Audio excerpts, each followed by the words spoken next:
ভালো আছেন? এই যে আমরা একটু আসলাম আপনাদের কাকা, এবার ধানের কি অবস্থা? ধানের তো ভালো ভালো।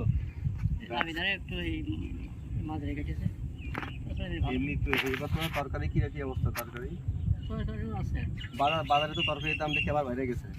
তরকারি কম নাকি? এখন কম ধান কবে মানে কবে কাটছেন ধান? ধান আমি একটা কাটিছি কাটিছি অলরেডি কাটছে। তার মানে কতদিনের মধ্যে ধান ক্লিয়ার হবে কাটা? মনে করেন যে 3-10 এবার কিরকম হয়েছে ধান? মানে আপনার লাভ কি থাকবে?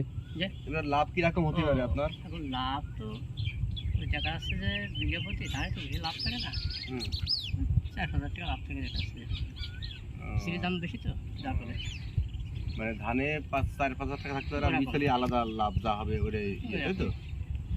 তা কি এখন খেতে আসলেন? হ্যাঁ, এই যে কি কিসে দিলেন বীজ? ওই উঠতে দিলাম আর এই উস্তে গাছ কি যায় রে? ওটা এমনি এই জায়গায় ফসল কিরকম হয় দাদা? ভালো হয়, ভালো হয় না? এই তো ফসল মাটি এই যে আপনারা কিন্তু এখন এসে দেখাবে, অনেকে বাংলাদেশের অনেক সব জায়গায় লোক, ইন্ডিয়াতে সব জায়গায় দেখতে কিন্তু আপনার, বুঝেছেন? আমরা 71 সালে এই যে আচ্ছা ঠিক আছে।